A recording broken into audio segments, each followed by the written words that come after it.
আজি ইয়াত যিসকল মহিলা আহিছে সবে লাখপতি বাইদেউৰ ফৰ্ম ফিল আপ কৰি দিলে নে নাই? দিলে। এতিয়া তাৰ ইনকুৱাৰী চলি আছে। ইনকুৱাৰী একো নাই, আমি মাত্ৰ ইমানে হিচাপ লৈ আছো যে ঘৰত বাচ্চা কেইটা আছে। 5টা হলে নাপায়, 3টা 4টা হলে পাই যাব। ঠিক আছে, আপোনালোকৰতো ইমানেই আছে। ঠিকে কৈছো নাই? 3-4টাতেতো আছে। কাৰ কাৰ বেছি আছে? হাত দাঙিব নালাগে দিয়ক, যদি বেছি সি আকৌ দুখ পাব। তাকো কিবা কিবি কনসিডাৰ কৰি দিম। ঠিক আছে, এতিয়া এই পইচাটো আপোনালোকে খুব কম দিনৰ ভিতৰতে পাই যাব। তাৰ মানে আজি আপোনালোকে চিন্তা কৰক, এই চৰকাৰখনক আপোনালোকে ভোট দিলে, সৰু পথাৰৰ ৰাস্তা ঘাট হল, ষ্টেডিয়াম হল, সাধনী পাৰ্ক হল, চুকাফা পাৰ্ক হল, কলেজ হল, আজি হস্পিটাল হল, অসম মালাৰ ৰাস্তা হল। আৰু তাৰ লগত এতিয়া আমি কি পাম? ঘৰে ঘৰে অৰুণোদয় পাম, ঘৰে ঘৰে আমাৰ চৰকাৰী খৰচত ইন্সুৰেন্স পাম, আৰু লাখপতি বাইদেউসকলৰ বেংক একাউণ্টত 10,000কৈ টকাও আমি সোমাবলৈ পাম। এতিয়া অলপ ভোকটো পলাইছে নে নাই? পলাইছে না? এতিয়া পলাইছে। আজি ভাত নোখোৱাকৈ অহাৰ পিছত লাভ হৈছে নে নাই? অলপ চলপ। এতিয়া মই আৰু এটা কথা কব খুজিছো।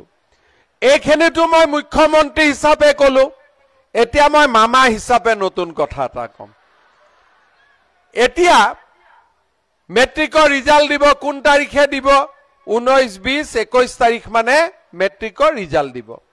ঠিক আছে, অংকৰ প্ৰশ্নখন টান আহা বুলি কৈছিল, তথাপিতো পাছ কৰিব, কোনো চিন্তা কৰিবলগীয়া নাই।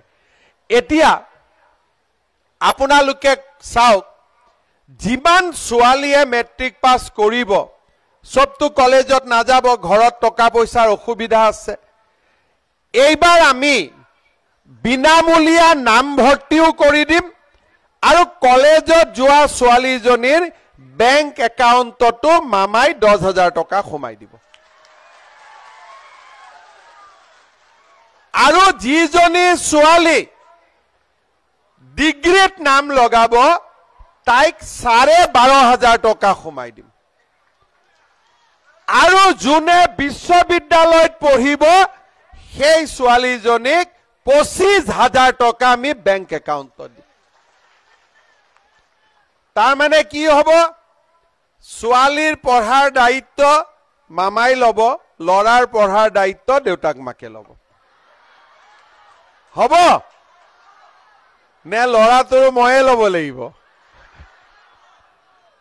মই আকৌ ল'ৰাকেইটাৰ পুলিচ চাকৰি দায়িত্বটোহে লৈ আছিলো, যে জুলাইত দৌৰক বুলি সিহঁতি।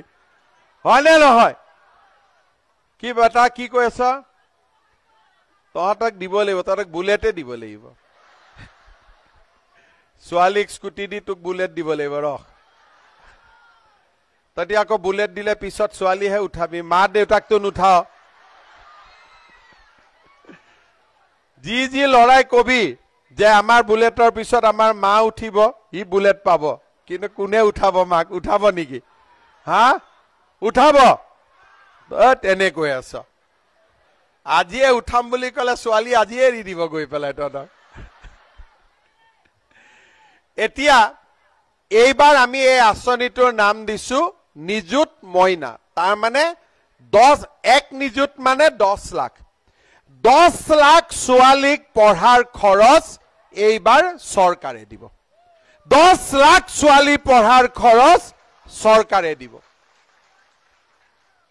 আপোনালোকে চিন্তা কৰক, আগতে কিমান চৰকাৰ আহি গল। অৰুণোদয় আঁচনিটো আগতেও কৰিব পাৰিলেহেঁতেন, কোনেও নকৰিলে। লাখপতি বাইদেউৰ কামটো আগতো হ'ব পাৰিলেহেঁতেন, কোনেও নকৰিলে। আৰু লাখপতি বাইদেউ আকৌ মনত ৰাখিব, 10,000 নহয় দে, মই পিছত আৰু 25,000 টকা দিম। প্ৰথমতে 10, পিছত আৰু 25 পাব। তাৰমানে লাখপতি বনাইহে এৰিম, 100% বনিবই লাগিব। হ'ব, আজি আমাৰ চৰকাৰৰ দিনত বাগিচাৰ মজুৰি বাঢ়িলে, 1 লাখ ল'ৰা ছোৱালীয়ে চৰকাৰী চাকৰি পালে। আগতে দালালক টকা নিদিলে চাকৰিয়ে নহ'লে।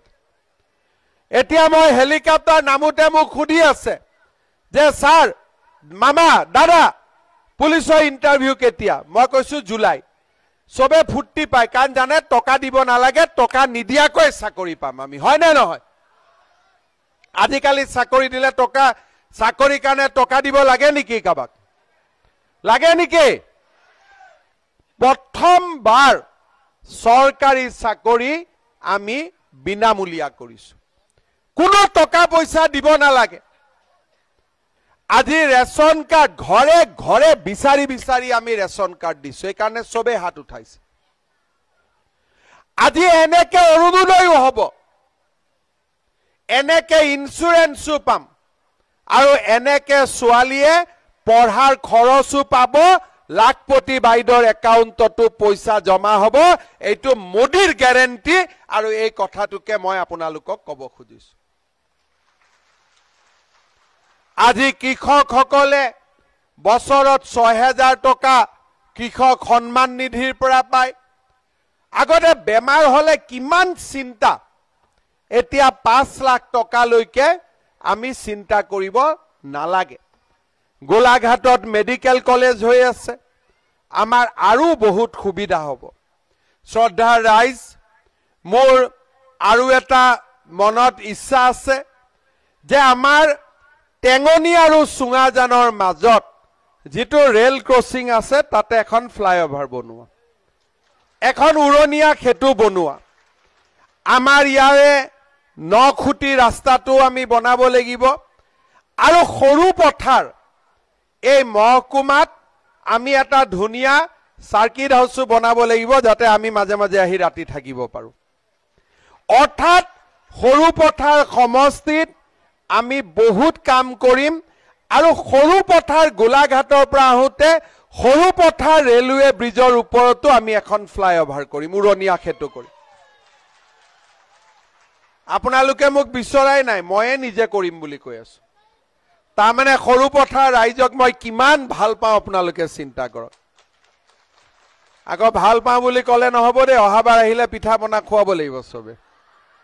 সিদিনাখন শ্যামগাঁৱত বহুত পিঠা পনা খুৱাইছে, অহাবাৰ আকৌ আহিলে বেলেগ এখন গাঁৱত থাকিম, তাতো পিঠা পনা খুৱাব, ঠিক আছে? বহুত দেৰি আমনি নকৰো, আমাৰ ঘৰত যাব লাগিব, ভাত পানীও খাব লাগিব। এটা কথা মই সকলোকে অনুৰোধ কৰিম যে সৰু পথাৰৰ ৰাইজে এইবাৰ যাতে 1 লাখ ভোটত কামাখ্যা প্ৰসাদ তাছাক জিকাব লাগিব। জিকাবনে নাই কওক? জিকাবনে নাই কওক? সকলোকে জিকাবতো? জিকালে আৰু মোৰ পিঠা খোৱা যেন লাগি থাকিব, আৰু যে মই পিঠা খালো, আৰু হ'বনে নাই? হ'ব?